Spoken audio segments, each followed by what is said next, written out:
Hey everyone, welcome to Black Unicorn Red Pill.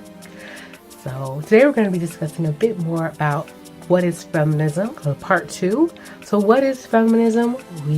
Why is it needed? And why do we have it today? And let's talk about the 3 main ways of feminism.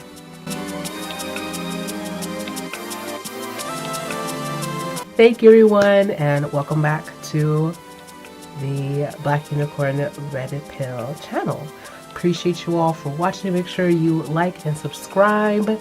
I'm just starting out and I'm very grateful to every person who subscribes. So our last video, we kind of more got into the history of human culture and how feminism kind of came to be. Historically, we were hunter-gatherers, human beings, and males and females had really clearly delineated roles and purpose. Then, as we got into a time of agriculture, men began to take on more of the women's roles and the male and female roles shifted. However, there still was a good amount of respect and power that the women and the men had. However, over time, as more and more and more of the women's work shifted into the men's realm, the women's power did too. As women's power shifted, there became kind of a bit of an imbalance. However, as discussed, we're talking about Europeans here. The European culture is a culture of oppression. As a culture of oppression, a lot of their power as a group comes from oppressing others. And so the males started with oppressing their women and oppressing other males. Now, this isn't to say, of course, that women didn't have respect at home, they didn't have a role. Of course they did. When you need women to feed you, you need women to clothe you, you respect her. However, as we discussed in the last video, we kind of got up to really what is the first wave of feminism, at least in the United States, right? Which was post-Civil War enslavement. The slavery continued on. The post-Civil War, during a time of Jim Crow, white women wanted to get more access to the political rights of men, and that's our first wave of feminism, which is called the women's suffrage movement. Women demanded the right to vote in 1920. Keep moving forward, we still have Jim Crow and a lot of systematic oppression of melanated people, black people. And in the 1960s, we had the civil rights movement. The 60s is when we got actual civil rights, full guaranteed rights of citizenship.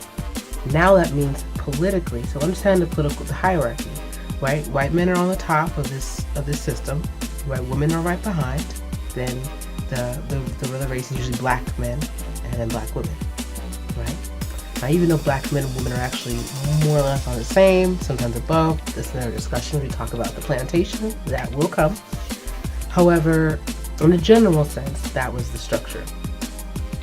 And so when they started to bridge the gap on paper, right? On paper, between the rights between men and women, blacks and Africans and Europeans. As that gap narrowed, white women had less political authority to oppress blacks and Africans.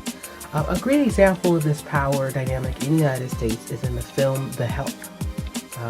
Riddled with it, it's all about these cruel, vile, oppressive, horrible white women and how they treat their white and black maids. So these European women, and how they treat their African descendant maids. Horrible. And just the oppression. There was a code of laws that maintained this system. Once you hit the 1960s and the black man starts to catch up on paper as far as legal rights to the white man, white women need more power. And they realized too that now black women were their next biggest threat. Because now black women, African descendant women, now have the same power as they do. They can vote. You see, not only can the African man vote, but the African woman can vote. And so this is where second wave feminism came in. And at this time, it became about destroying the family. And that's for everyone, of course. Feminism, we'll do another video about that in a corporate sense, the oligarchy, why they support feminism, because it gets them more workers. Then you have, and this is something that World War II helped the oligarchy realize this. In World War II, men left to war, women took over the work, the factory jobs. In this process, they had to make work more female friendly, or at least a lot more jobs more female friendly. And so when the men came back, the women went back home, but they realized, the oligarchy realized, hey, these women can work, and they will work. If we give them an opportunity, they will work. But with their men at home taking good care of them, these women were not going to have to go back out and work. It's madness. Why would you choose to work? It's foolish. No one really wants to work. However, women did enjoy a certain bit of freedom when they got to act like single women. And they didn't experience being a single woman long enough to see the ramifications, the negative side of being a single woman. And to be fair, they were still getting, at least some of their pay from their husbands who were away at war, and then their own pay. So they were in a different situation as opposed to if they were completely single. So now you have second wave feminism in the 1970s, and this is when we saw, or 60s to 70s, this is where we saw birth control being widespread, Roe v. Wade, abortion rights.